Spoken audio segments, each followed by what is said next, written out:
Cancer, hi! Welcome to Mr. Queen PH. At ito ang inyong energy update for January 1 to 15, 2026. So, ito ay general reading. Maari kayong makarelate, maaring hindi. Just take what resonates.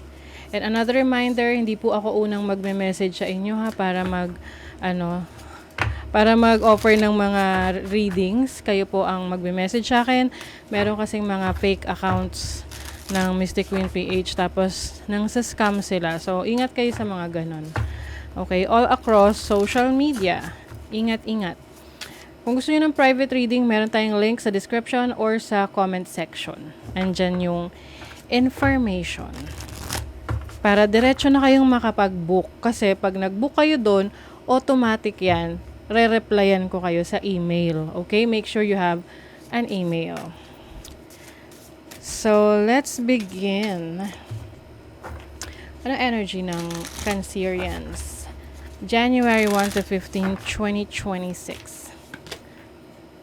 Oh! Naku po. Okay, deceit. Merong may mga bagay na pwedeng matutuklasan ka tungkol sa katotohanan. Kumbaga, iba yung iparenisanta sa'yo, pero iba pala yung intention. Okay, so pay attention to that. Maaring merong deceitful energies. Panluloko kasi yan eh. So, pwedeng sa work, sa business, sa relationship. But don't worry, it will be revealed. Oh my goodness. Oh, disruption. Helper guides. So, merong maaring may mga plano na hindi matutuloy dahil sa nalaman mo. Masyadong dramatic naman. Siyempre, ito ay general reading. At it doesn't mean na ikaw talaga yan mismo. So, just take what resonates.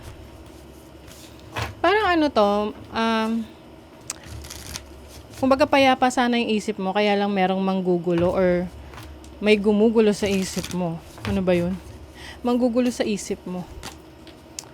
Decisions. Ayun na. Meron kang decisions. May mga kailangan kang pag-isipan ngayong first half ng January.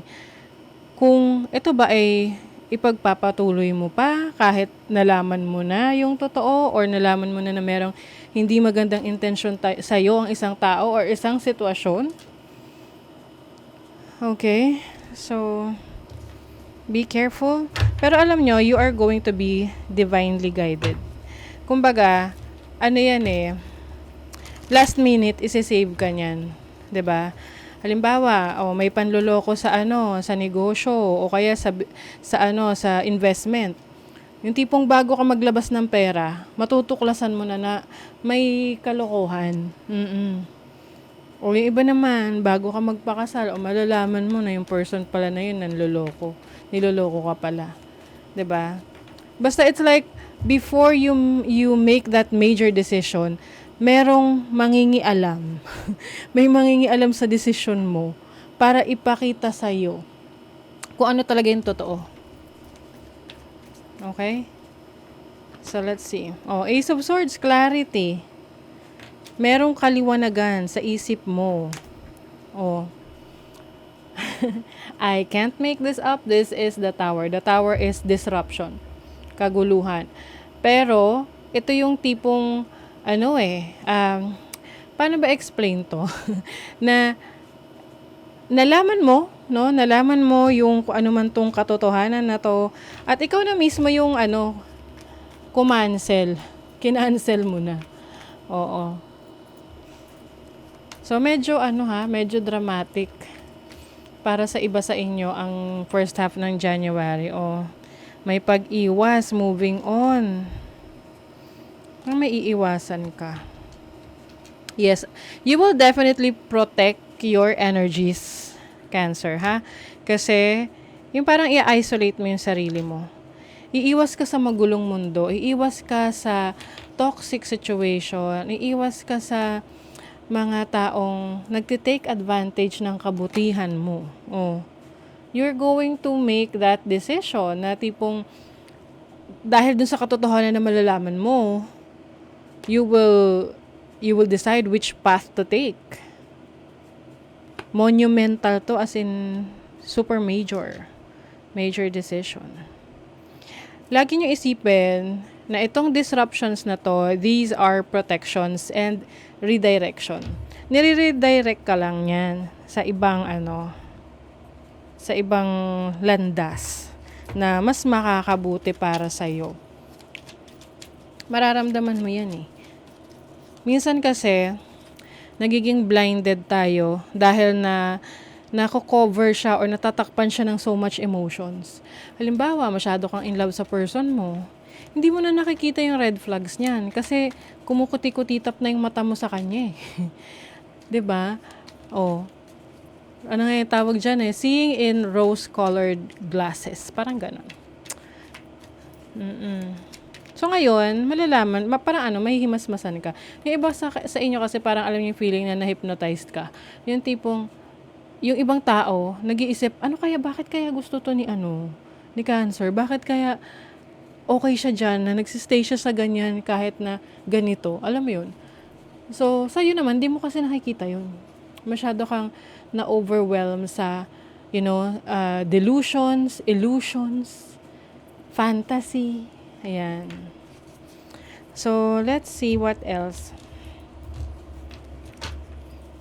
January 1 to 15 for Cancerians.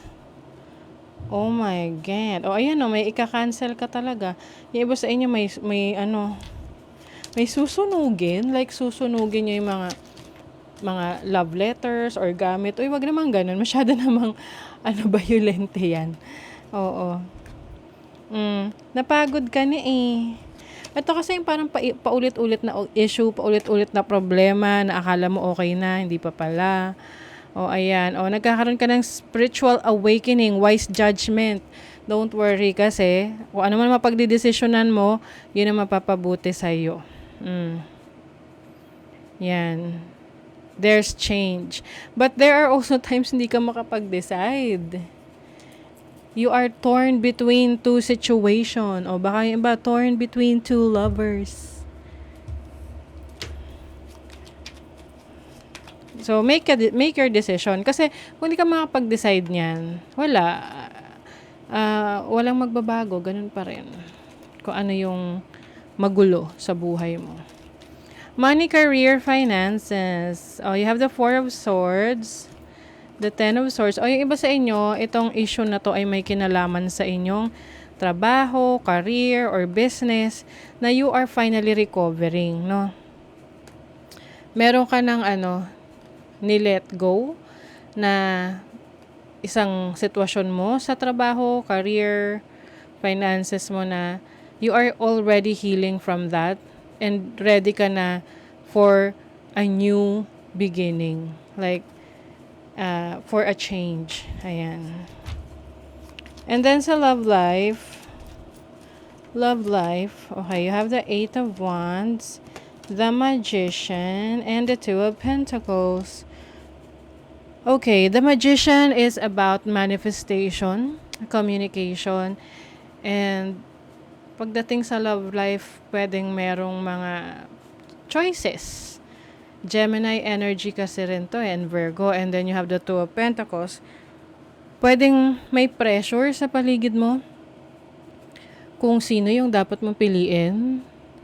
Parang pinagmamadali ka kung saan ka mas magiging kung saan mas magiging beneficial, kung saan mas magbebenepisyo ka. 'Di ba? Ganun naman sa relationship. Mahirap yung wala kang benepisyo doon sa relationship. Siya lang yung meron. Mauubos ka niyan hanggang sa matigang ka. 'Di ba? Dapat beneficial. Free-flowing kayo. Graceful transformation. So, itong mga pagbabago na ma-experience mo, you will face it gracefully. Hindi ka naman dito yung mukhang ngarag. Kumbaga, kayang-kaya mo siyang i-handle. Yan. Kasi malakas ang iyong emotional intelligence. So, whatever this is that you were going to go through, like a challenge, or a truth, no, katotohanan na you have to handle or you have to learn, kayang-kaya mo siyang kayang-kaya mo siyang ayusin, kayang-kaya mong ma-overcome. Okay? So that is your reading, Cancer. Thank you so much. See you again.